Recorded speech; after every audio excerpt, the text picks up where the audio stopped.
Alors, puisqu'on parle d'anciens, on parle de doyens, il y a un qui est un doyen, c'est le président Biya du Cameroun. Est-ce que vous l'avez connu? Est-ce que vous le connaissez bien? Vous l'avez souvent rencontré? Je l'ai connu. Je l'ai rencontré une dizaine de fois. Et la première rencontre que j'ai eue avec lui, c'était en 1986. C'était la première cohabitation Mitterrand et Chirac. Et j'étais au cabinet du ministre de la Coopération de l'époque, l'exceptionnel Michel Aurillac, et nous sommes allés en visite officielle au Cameroun. J'accompagnais le ministre, dont j'étais le conseiller politique. Et Michel Aurillac avait téléphoné au président Bongo. Il lui avait dit « Je vais au Cameroun, président ». Et il lui a dit « Tu emmènes Robert ?» Il lui a dit « Oui, Robert est mon conseiller politique. » Il dit « Bon, d'accord, c'est tout. » Et il y avait une réception à Yaoundé, vous savez, le ministre de la Coopération. Nous étions à l'ambassade de France, il recevait la communauté française. Il y avait eu une audience avec le président Biya. Et je reçois un coup de fil de Martin Bellinga, le directeur du protocole de l'époque. Il me dit, Maître Bourgi, Monsieur Bourgi, je n'étais pas encore avocat. Monsieur Bourgi, oui. Il me dit, le président Biya vous souhaiterait vous voir à 22h. Je lui dis, mais le ministre le sait? Il dit, non, personne ne le sait. C'est le président Bongo qui a parlé de vous au président Biya et il souhaiterait que vous rencontrez. Et voilà que toute la délégation officielle qui accompagnait le ministre rentre dans les chambres d'hôtel, vous savez, et moi on est venu me chercher et je me retrouve en face du président Paul Biya, au palais des Toundi. Et je ne vous cache pas que j'avais été impressionné par le président Biya. Et ce que je retiens de lui, et que je retiendrai toujours de lui, c'est cette gentillesse dans le regard. Il a un parler agréable. Il ne parle pas fort. Il chuchote, le président Biya. Et il m'a mis à l'aise et nous avons abordé tous les problèmes. Et il m'a dit, j'aimerais bien tisser avec vous une sorte de relation, comme celle que vous avez avec Omar Bongo, à qui je dois le privilège de vous connaître. Je lui ai dit, il n'y a pas de problème, Monsieur le Président, je suis à votre disposition. Et c'est la raison pour laquelle je l'ai vu ensuite 3, 4, 5 fois. Et à chaque fois que j'arrivais à Yaoundé, il me recevait bien évidemment. Et ensuite, obligatoirement, il me disait, mon avion va vous accompagner à Libreville. Parce que j'ai informé le président Bongo de votre présence à Yaoundé, et je partais ensuite à Libreville. Et il y avait eu une sorte de commerce honorable, intellectuel honorable, entre Biya, Robert Bourgi et le président Bongo. Et bon, l'âge est là maintenant. Il en est à son quantième mandat, je l'ignore. Il est nonagénaire. Le voilà candidat à une nouvelle présidentielle. C'est un peu choquant. C'est un peu choquant parce que l'âge est là. Mais je me pose la question, Morgane. Lui, parti, est-ce que le Cameroun va être en bonne santé? Justement, je m'apprête à vous poser la question. Quel avenir pour le Cameroun après Paul Biya? D'ailleurs, vous avez connu, avant de nous répondre à cette question, vous avez connu Amadou Ahidjo bien avant. J'ai connu Ahidjo par la volonté de M. Focard. J'ai rencontré le président Ahidjo à Grasse, où il avait une maison, avant ma soutenance de thèse. J'ai soutenu ma thèse de doctorat d'État en 78 et j'ai rencontré le président Ahidjo en 77 à Grasse. Et je vous cache pas, j'avais été impressionné. C'est pas Biya, mais c'était la sagesse africaine venue du fond des âges. Vous voyez, gentil et tout. Et ensuite, il m'a dit, j'aimerais bien que vous me rendiez visite à Yaoundé. Et c'est Samuel Eboua, son plus proche collaborateur, qui avait organisé mon voyage à Yaoundé.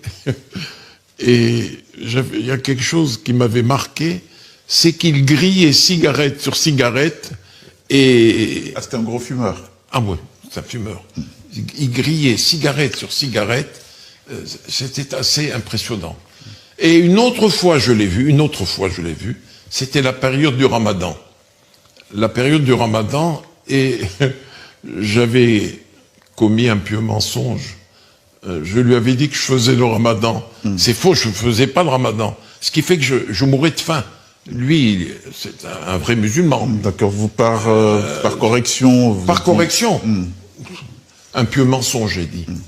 Et voilà, les 3 fois où j'ai vu le président Ahidjo, lui aussi était impressionnant. Cette génération d'hommes d'État était assez impressionnante. Vous avez ressenti du patriotisme, l'amour de son pays chez lui?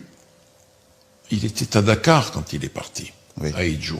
Il était à Dakar. Et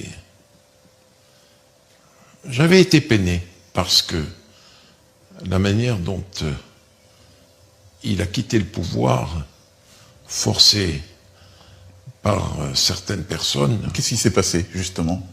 Puisque, doyen, qu'on se le dise, on a dit qu'on se disait tout aujourd'hui. Vous qui êtes témoin de l'histoire, on a entendu tellement de versions. Il aurait été trompé sur son état de santé pour lui tordre la main dans le dos. Que s'est-il passé? Écoutez, j'ai parlé. Pourquoi Ahidjo est parti du pouvoir? Je me suis posé la question. Et j'ai posé la question au meilleur des exégètes, c'est-à-dire Jacques Foccart. Il m'a dit qu'il avait été trompé par le président Giscard d'Estaing, qui lui avait raconté des choses déplaisantes sur son état de santé, et surtout, forcé par certains groupes de pression, vous voyez.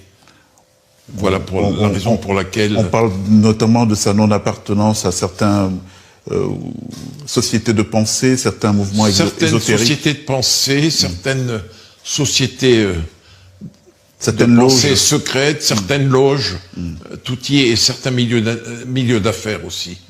Et voilà pourquoi le président Ahidjo... Ces milieux d'affaires ont préféré le président Biya au président Ahidjo, juste parce qu'il n'était pas... Non, président Biya était déjà connu du patronat français, des milieux d'affaires occidentaux, très apprécié du président Giscard d'Estaing. Et n'oublions pas qu'il y avait aux côtés du président Giscard d'Estaing, comme conseiller Afrique, le plus proche collaborateur de M. Foccart, René Journiac. Et Journiac a joué un grand rôle dans le fait que Giscard d'Estaing ait amené le président Ahidjo à l'écouter et à quitter le pouvoir. Et c'est pour ça que je vous ai dit que le meilleur des exégètes, c'est-à-dire Jacques Foccart, m'avait dit la vérité, le fond des choses. Le fond des choses. Et pour vous, c'était une bonne ou une mauvaise chose pour l'histoire du Cameroun? Vous qui connaissez très bien les réalités africaines et peut-être en particulier. Le Paul Biya du début des années 80 était adapté au nouveau monde. L'Afrique basculait dans un nouveau monde.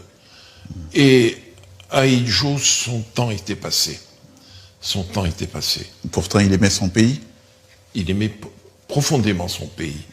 Mais on a jugé qu'il était dépassé par certains événements, par le monde. Vous savez, on a trouvé Ahidjo dépassé, comme on a trouvé Mobutu dépassé aussi. Et vous connaissez, vous qui êtes Camerounais, les relations qu'il y avait entre le maréchal Mobutu, non, le président Mobutu à l'époque, et le président Biya. Vous voyez, Justement, vous qui avez connu les deux hommes touchés normaux, il y a beaucoup de versions qu'on entend autour de cette relation. Le président Mobutu aurait été le père spirituel de Paul Biya, une histoire de marabout, de guide spirituel en commun. Qu'est-ce qu'il y avait entre les deux hommes? Je vais vous répondre de manière succincte. Ne m'embarquez pas dans un domaine qu'un Africain comme moi, dont l'Africain comme moi ne doit pas parler. Le mysticisme, le monde surnaturel. Effectivement, le président Mobutu exerçait sur le président Biya de l'époque un fort ascendant spirituel. Et le mysticisme auquel croyait le président Mobutu a été inculqué au président Biya. Et il y avait une très forte connivence entre les deux.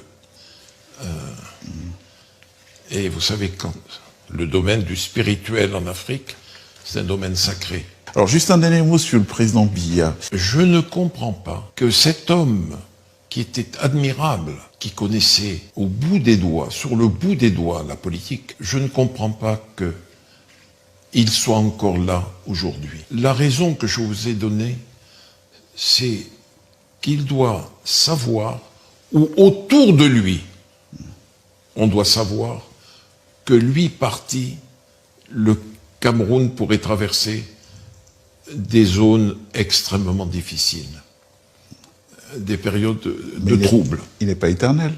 Nul n'était remplaçable. On n'a pas pensé... Monsieur, nul n'était remplaçable. Mais, je vous dis une chose, Houphouët-Boigny est parti. Racontez-moi la vie politique de la Côte d'Ivoire depuis le départ d'Houphouët. Assez chaotique. Ah, chaotique. Coup d'État du général Gueye, la guerre civile, Bédier qui est renversé, le président Bédier qui est renversé, Laurent Gbagbo qui part à la CPI. Aujourd'hui, on a un président qui avait juré de ne pas faire un 4e mandat, qui est en train de liquider tous ses opposants, les éliminer de la course à la présidentielle pour être candidat une 4e fois. Et je suis inquiet pour la Côte d'Ivoire aujourd'hui. C'est pour cela, nul n'était remplaçable. Mais l'exemple d'Houphouët est là. Il est parti alors que c'était un îlot de stabilité, la Côte d'Ivoire, pendant 3 décennies. Lui parti, bon. Et le Zaïre, devenu la RDC. Vous croyez que depuis le départ de Mobutu, la RDC vit une période agréable? On n'en pourrait pas le dire. Justement, vous parlez de Mobutu, merci de me faire ce joli pied de nez. En 97, on vous a vu dans l'avion présidentiel, oui, avec Mobutu rentrant de soins en Europe. Par la suite, il a quitté le pouvoir, il n'a pas fait long feu, il est décédé au Maroc. Vous êtes l'un des rares occidentaux qui a été à son chevet lors de son décès au Maroc. Vous pouvez nous raconter un tout petit peu cet épisode? Du jour où j'ai connu le président, le maréchal Mobutu, en 1991 ou 92, grâce justement à un homme d'affaires camerounais, Henri Damas Ongba, qui m'a présenté à la fille du maréchal Mobutu, Ngawali Mobutu, et je me suis retrouvé, quelques jours après, à Gbadolité. Et de ce jour-là, il y a eu entre le maréchal Mobutu et moi une relation d'une grande intensité. J'avais beaucoup d'affection pour lui, beaucoup d'estime et beaucoup de respect.